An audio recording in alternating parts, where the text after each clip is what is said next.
Bueno, pues no basta, no es suficiente, es importante, pero también es necesario lo otro. Es muy necesario conocer qué plantean los rectores en cuanto al aporte de su universidad al desarrollo sostenible. Es importante considerar el aporte de la universidad peruana en su conjunto al desarrollo sostenible. Y por supuesto, es muy necesario considerar el aporte de los gobiernos locales, en particular del gobierno regional de Huancavelica. Pero también tenemos que teorizar, tenemos que diagnosticar, tenemos que recoger la experiencia. Es necesario hacer propuestas sobre regionalización y descentralización. Para eso hemos invitado a uno de los principales expertos que tiene nuestra patria respecto al indispensable proceso de regionalización y descentralización. Nos va a informar Melissa de quién se trata. Bien, para exponernos el tema regionalización y descentralización, nos complace dar la bienvenida al ex viceministro de Gobernanza Territorial de la Presidencia del Consejo de Ministros, el magíster Raúl Molina Martínez. Bienvenido, estimado magíster. Fuertes aplausos, por favor.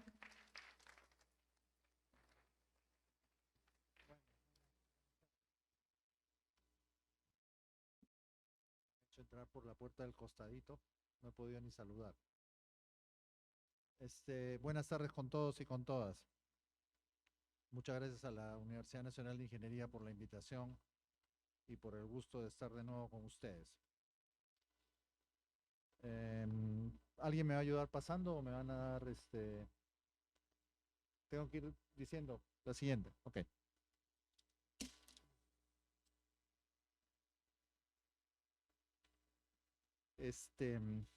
Bueno, a mí me han pedido que les hable sobre descentralización y regionalización. Presumo que proviene de una presentación sobre el tema que pude hacer al Consejo Universitario en el mes de abril, si no me engaña la memoria. Es un tema que me persigue hace más de 20 años, es un tema en el que creo firmemente como única salida para que nuestro país en algún momento se vuelva viable. Y es un tema sobre el que hemos hablado, pero hemos hecho las cosas muy mal en los últimos 20 años. Solo tengo 25 minutos para compartir con ustedes algunas ideas sobre eso, así que voy a tener que hacer una presentación que omite determinadas cosas, pero quiero presentarles una mirada de conjunto sobre el asunto en ese poquito tiempo que tengo disponible. La siguiente, por favor. ¿Yo lo puedo pasar?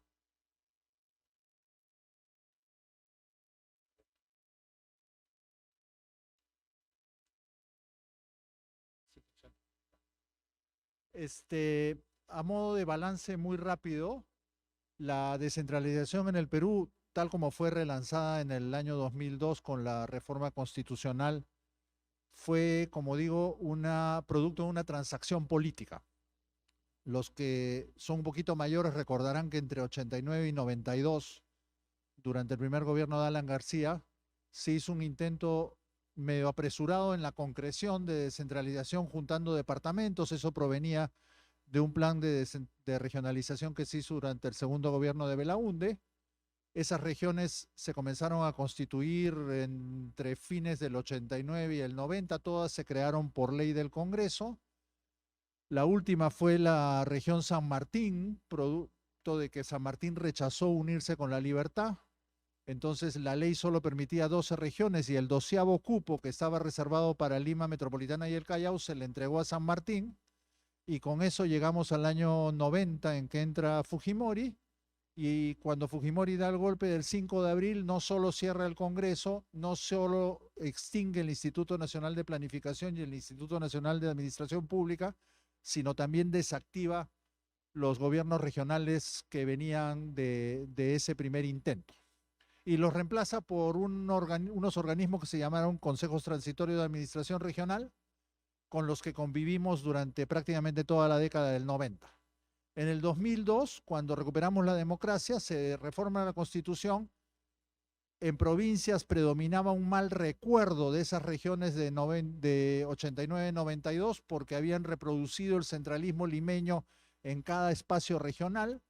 O sea, Por dar un ejemplo, los tacneños y los moqueguanos no soportaban a los puneños por la capital de esa región que unía los 3 departamentos, estaba en la ciudad de Puno. Los tumbesinos no soportaban a los piuranos porque la capital de la región había estado en Piura y se quejaban del abandono que tenían de esos centros de poder regional. Entonces el Congreso decide no pelearse con ese asunto y crea gobiernos regionales de departamento.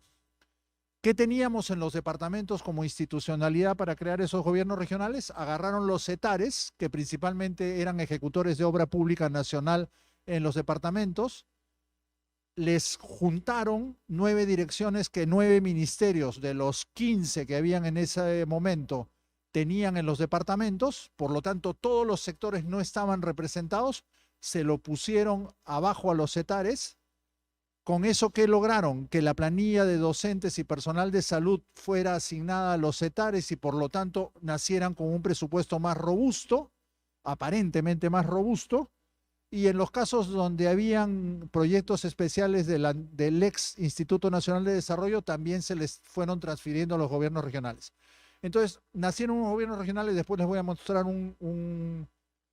una foto del organigrama como un collage de una serie de componentes organizacionales. Son entidades, ahorita ha estado con ustedes el gobernador de Huancavelica, ese es uno de los gobiernos regionales más bien chicos, pero hay gobiernos regionales como Arequipa, La Libertad, Junín, Cusco, que son enormes, que probablemente tienen planillas de 40,000 personas, incluyendo docentes y personal de salud, son mucho más grandes que la mayor parte de los ministerios, con excepción tal vez de Transportes y el Ministerio de Economía y Finanzas.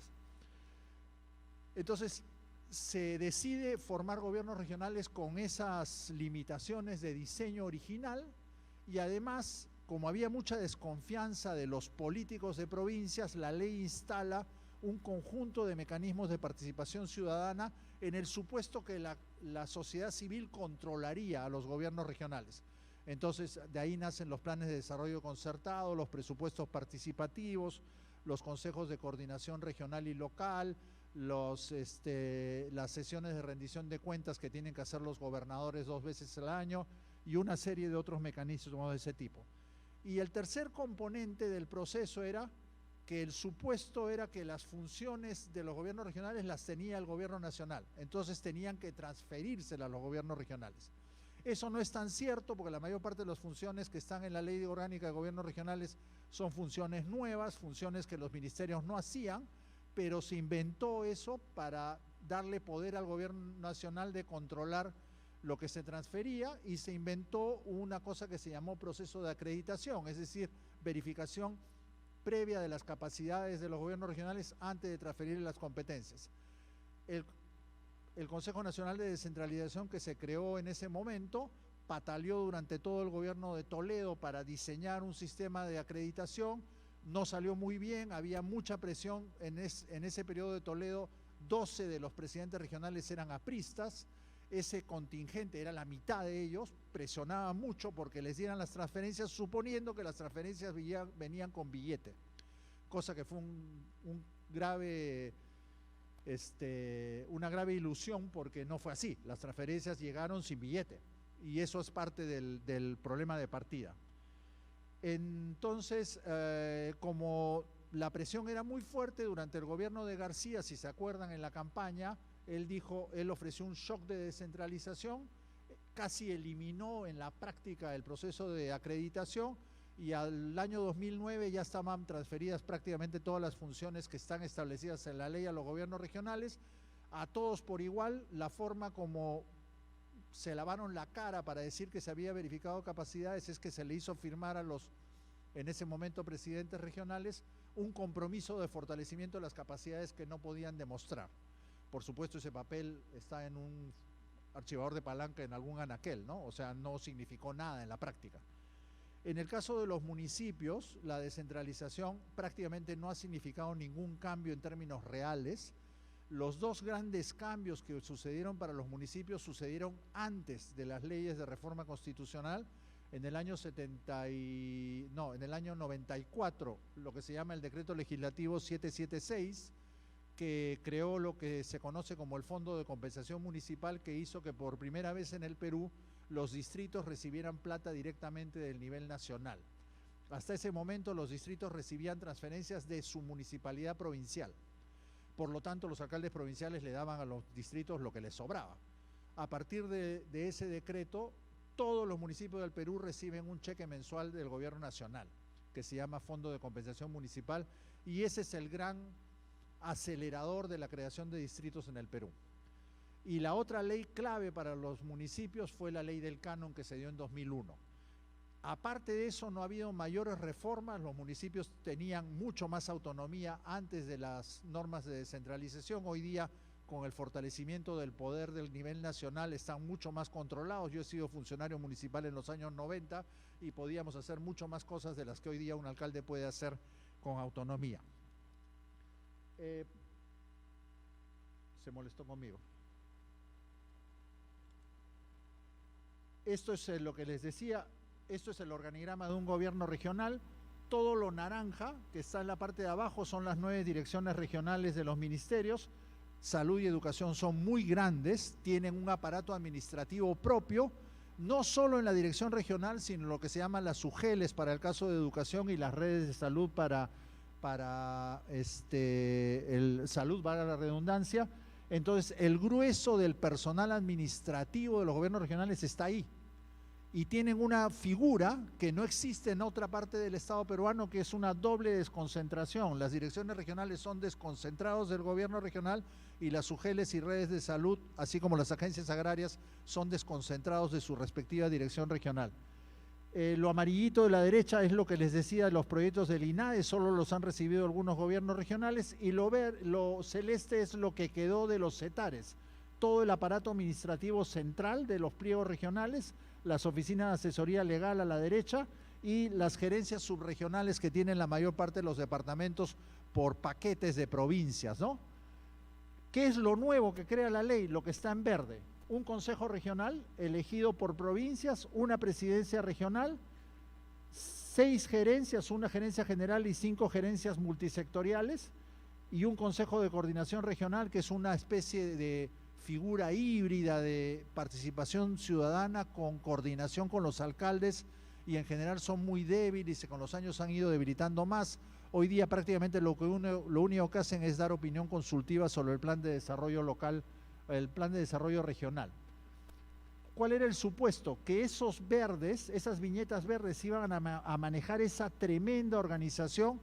Eso no se ha dado en la realidad. Los gobiernos regionales son organizaciones muy fragmentadas internamente, con muy poca cohesión, variando de un caso a otro. Hay todavía muchas direcciones regionales que siguen considerando que su casa matriz es el ministerio original y no el propio gobierno regional, y las gerencias de línea son muy débiles. A partir de eso, la mayor parte de los gobiernos regionales han hecho reformas. Lo principal ha sido casi todos la mitad han convertido las direcciones regionales en gerencias.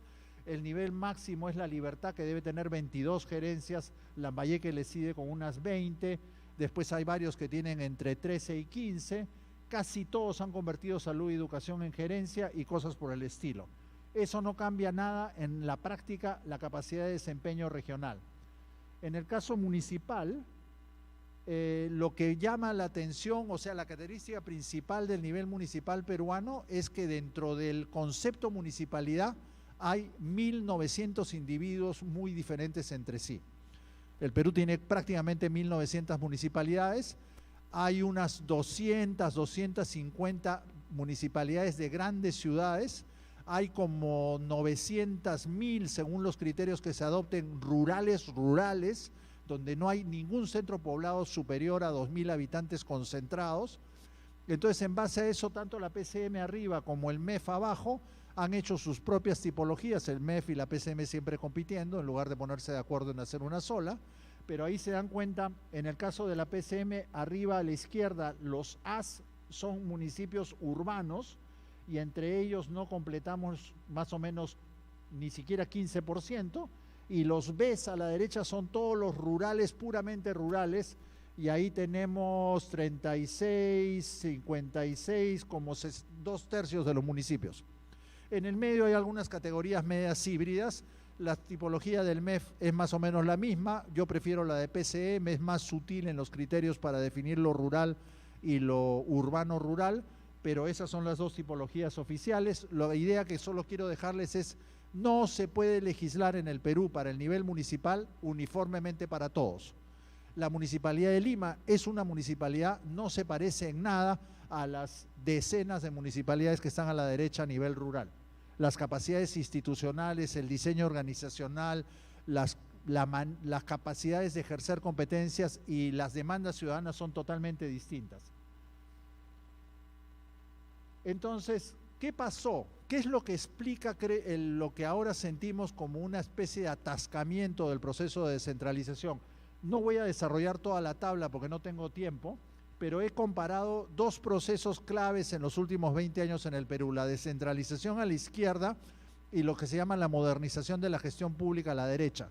Los dos dependen de dos secretarías distintas en PCM y desde la creación del Viceministerio de Gobernanza de dos instancias superiores. La Secretaría de Descentralización depende del Viceministerio y la de Gestión Pública depende de la poderosa Secretaría General de PCM.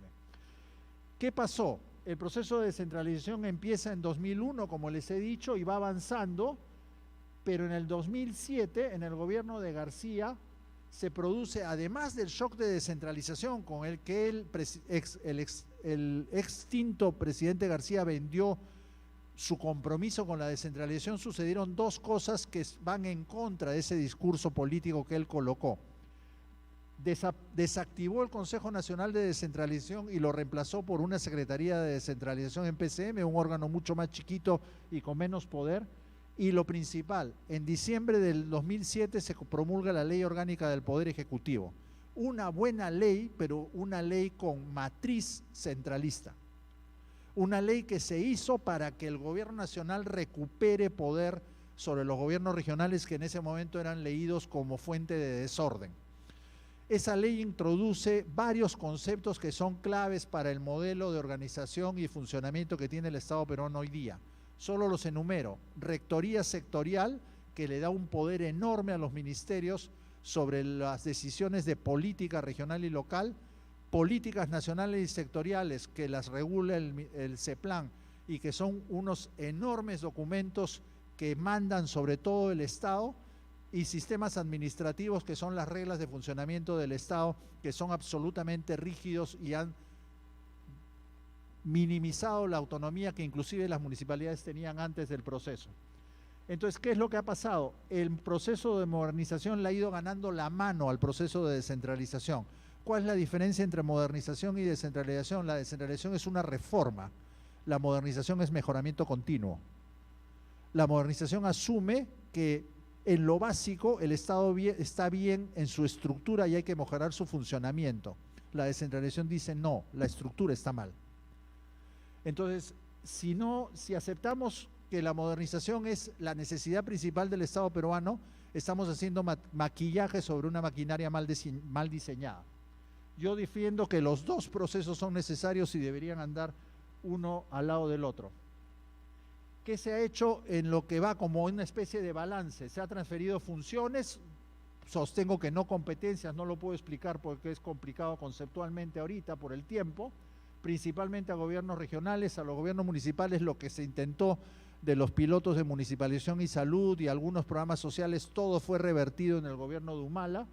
Se mantiene la lógica centralista, los ministerios siguen funcionando con lógica centralista. La transferencia de recursos, ha crecido mucho la participación en el gasto público regional y local, está principalmente basada en el canon, y como el canon está muy concentrado, se compensa con lo que se llama transferencias etiquetadas. Significa: yo te doy plata para hacer eso, no para hacer otra cosa. Si vas a cambiar la finalidad, me tienes que pedir permiso. Le preguntaría al gobernador de Huancavelica todas las veces que tiene que pedir permiso para cambiar de taza o de tupper un dinero que ha recibido. Los sistemas administrativos limitan fuertemente la autonomía, eso ya lo dije. Hay débiles capacidades institucionales o los gobiernos descentralizados que en 20 años no han recibido ninguna respuesta de nivel nacional. Servir no ha sido capaz de modificar la lógica del servicio civil en regiones y municipios. La participación ciudadana en los primeros años se ha agotado, la gente se ha cansado de participar para no tener resultados. la corrupción que deslegitima la descentralización, y eso hay que decirlo con todas sus letras, el hecho que gobernadores y alcaldes estén el tiempo en los periódicos con el letrero de corrupción en sus frentes, lo que hace es que la gente diga para qué hemos descentralizado si va a servir para que roben más. Y los gobiernos regionales, a pesar de que la gente en la calle no los quiere, va a ser muy difícil deshacerse de ellos como gobiernos regionales de departamento. En ese marco, mi postura es que el error fue que descentralizamos sin reformar, sin cambiar realmente la manera de funcionar del Estado peruano. Es un Estado peruano que se mira a la panza, es un Estado peruano que obedece principalmente a su racionalidad interna y no piensa en su razón de ser, que es servir a la gente. A la derecha he puesto solo 5 prioridades de cualquier peruano que si salimos a la avenida Túpac Amaru uno va a estar seguro de acuerdo con eso. Toda la gente en el Perú quiere servicios básicos. Ustedes saben que entre todas las provincias del Perú, 196, solo una provincia, más de la mitad de la población tiene esos 4 servicios. Una, en el departamento de Tacna. Todas las demás provincias tienen 3, 2 o 1, la mitad de la población o más. Por supuesto, hay menos de la mitad de la población en muchas provincias tiene los 4 servicios, pero menos de la mitad de la población. Y toda la población debería tener esos 4 servicios. Parte del problema que es, miren quiénes son los titulares de la gestión de esos 4 servicios. El modelo es absolutamente distinto. Entonces es muy difícil construir una política para que la población reciba el paquete. Puede tener teléfono y no tiene agua, puede tener agua y no tiene electricidad, puede tener teléfono y no tiene internet. Y la gente, para poder tener la base mínima para desarrollarse, necesita los 4. No necesita 1, no necesita 2, necesita los 4. Eso en Lima no nos damos cuenta, pero en Puno, en Apurímac, en Amazonas es absoluta realidad. Educación básica, esos son los componentes que hay que resolver en educación básica, y no solo lo que maneja Minedu. Hay que resolver lo que llamo ahí servicios complementarios: agua para los colegios, conectividad para los colegios, recreación para los niños y niñas, transporte escolar. En muchos lugares del Perú el drama es transporte escolar. Salud primaria, infraestructura personal e insumos, eso me va a decir cualquiera en el MINSA, pero el problema no es ese. En salud el problema es el sistema nacional no funciona, está partido entre salud, MINSA, gobiernos regionales, fuerzas militares y policiales y sistema privado. ¿Y quién paga la diferencia o las brechas que hay entre esos sistemas? Cada uno de nosotros. Seguridad ciudadana, no tengo que explicarlo, todo el mundo sabe el enorme problema que tenemos con eso, y cada vez está creciendo la economía ilegal y el crimen organizado se está metiendo en todas las actividades y el Estado no tiene ninguna capacidad de respuesta. Y una cosa clave, competitividad de la pequeña actividad económica, tanto urbana como rural. Eso es ofrecerles algo viable para que se formalicen, viable, no cosas que no puedan cumplir. En muchos sectores de actividad económica, ofrecerles un ecosistema de apoyo para que mejoren su productividad y su capacidad de ser competitivos en el mercado, y para eso 5 hélices es un concepto clave. Y infraestructura, sobre todo caminos para relacionarse con los mercados. Eso es clave para desarrollar la capacidad de incluir de nuestra economía. Una economía, un país con 80% del empleo informal no es viable como economía. No es viable. Nunca vamos a pasar de 2% de crecimiento económico como estamos ahora. Porque cuando crecimos 6 o 7 fue por los altos precios de los minerales. Y no podemos vivir esperanzados de que tengamos otro hipo de precios de los minerales. ¿Cómo voy de tiempo?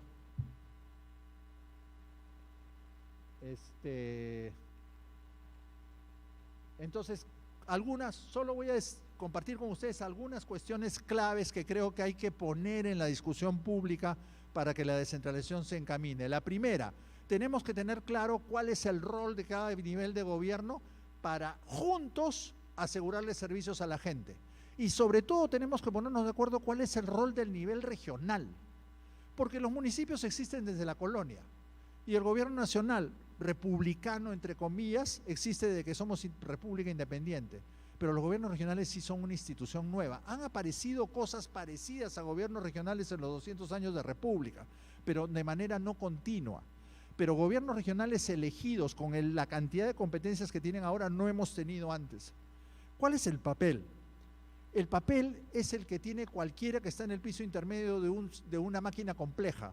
Tiene que conectar al piso superior y al inferior. Los gobiernos regionales son un nivel articulador y el gobierno nacional debería usarlos como plataforma para acercarse a las localidades donde vive la gente, que en general están muy lejos de Lima. No solo acercarse con lo que le mandan como un enlatado de sardinas desde Lima, acercarse adaptándolo. Tienen que tener la posibilidad de adaptarlo a la diversidad del país. Si no le damos a los gobiernos regionales la capacidad de hacer políticas que adecúen las políticas nacionales, no pueden cumplir su papel de nivel intermedio. Y eso en nuestra legislación no está claro para nada. No tenemos claro para qué tenemos gobiernos regionales. Y mientras que no tengamos un consenso social que para qué tenemos gobiernos regionales, no van a poder cumplir su papel y no vamos a poder reformar esa organización horrorosa que les mostré en la primera lámina.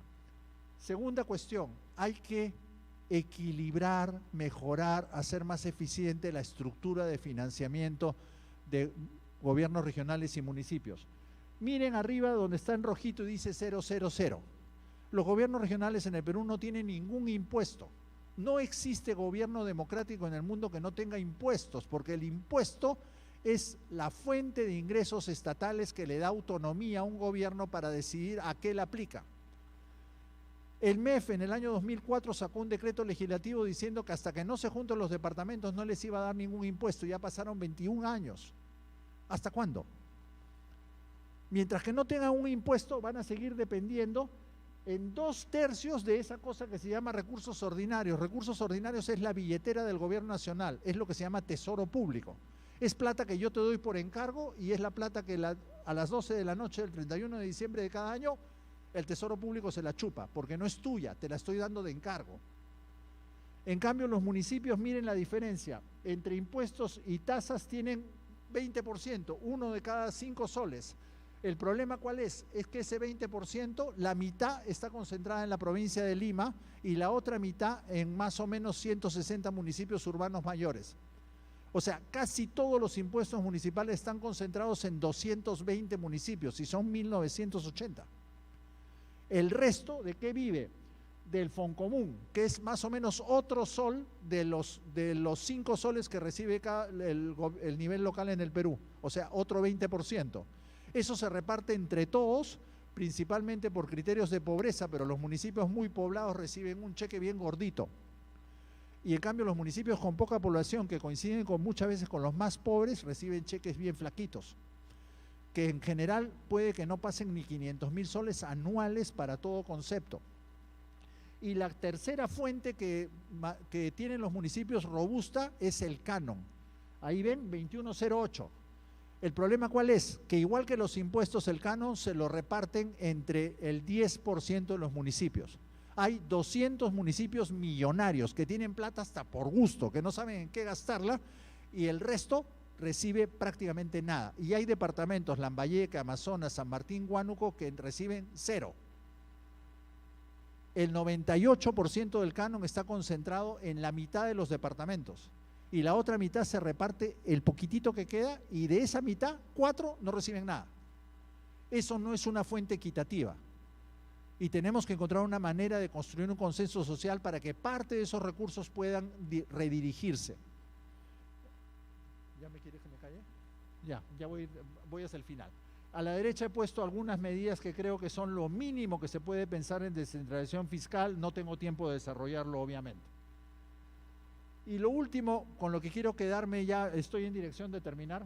No voy a decir finalmente porque sería una mentira, pero estoy en dirección de terminar. 2 cosas que son claves y muy débiles en el Estado peruano. Las políticas hoy día en el Estado peruano son sectoriales, políticas especializadas, compartimentadas, inclusive a nivel institucional. Lo que se necesita es introducir 2 criterios nuevos absolutamente fundamentales en el diseño de políticas. Enfoque territorial a la izquierda y enfoque multisectorial a la derecha, porque los 2 son uno dependiente del otro. En cualquier país, si uno quiere hacer desarrollo sostenible en cualquier territorio, lo que haga, no importa que nazca desarticulado en el nivel nacional, cuando llega a territorio convergen personas concretas. La educación, la salud, el saneamiento, los caminos, el apoyo a la agricultura, la seguridad ciudadana, todo afecta a la vida de personas concretas. Entonces, el problema no es de las personas, el problema es del Estado de organizarse para articularse. Eso se llama enfoque territorial. Lo estoy resumiendo burdamente, pero a la izquierda está más o menos explicado lo que significa enfoque territorial. Entonces, el enfoque territorial, si es una condición sine qua non para producir desarrollo sostenible, necesita políticas multisectoriales.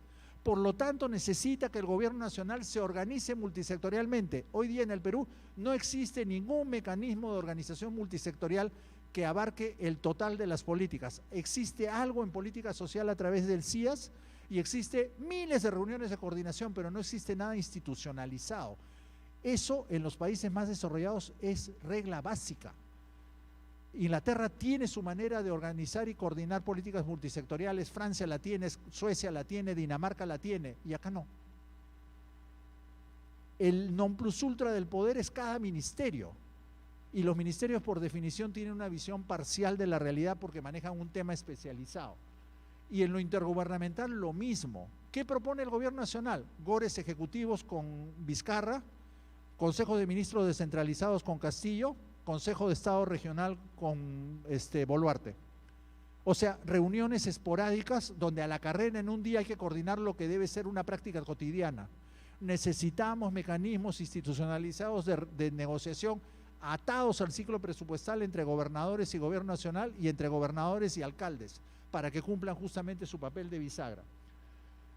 El desafío de la corrupción, no voy a entrar en detalle, pero si no enfrentamos eso, va a ser muy difícil que podamos tener una descentralización legítima frente a la gente. ¿Qué se necesita para empujar esas reformas? Y ahí, ahora sí termino. No creo que la salida venga desde el nivel nacional. La salida tiene que venir de la demanda de los territorios. El día que los departamentos y las ciudades, sobre todo las ciudades mayores que tienen poder económico, le reclamen al centro, sobre la base de una agenda de desarrollo sostenible muy concreta, cuáles son los cambios que hay que hacer en el Estado peruano para que sea posible construir esas agendas, la cosa puede comenzar a cambiar. Entonces, estoy hablando de política, estoy hablando de algo muy concreto, política, pero política desde el territorio, no política desde el centro. Y lamentablemente hoy día nuestros gobernadores no están jugando ese papel. Otros actores de los territorios lo pueden jugar, hay que preguntarse quiénes, pero solo va a cambiar el día que la periferia le exige al centro. El centro no va a ceder el poder por su propia iniciativa. Entonces, eso significa que tenemos que comenzar a organizarnos territorialmente, y eso, solo para terminar, ahora sí, la integración regional, el sueño del 2001, el sueño del referéndum que sigue estando en nuestra Constitución. Ya no creo que podamos deshacernos de los gobiernos regionales por una medida legal, solo podría ser producto de un proceso de aprendizaje, de colaboración entre territorios. Para eso tenemos una institución en nuestra legislación que son las mancomunidades, pero el gobierno nacional no cree en las mancomunidades, las ha convertido en un mecanismo burocrático. En otros países las mancomunidades son un mecanismo de cooperación multidimensional entre gobiernos de un mismo nivel. Las mancomunidades pueden ser escuelas de aprendizaje para la cooperación intergubernamental, donde la población y sus gobiernos descubran que Huancavelica con Ayacucho e Ica pueden hacer más que solas cada departamento, que Piura, Tumbes y Lambayeque pueden hacer más que solo cada departamento, porque van a construir más poder político y más poder económico, y podremos hacer que nuestros territorios tengan mejores bases de desarrollo entre ellos, y podremos tal vez aspirar alguna vez a lo que se llama convergencia interterritorial. Muchas gracias y excúsenme haberme excedido.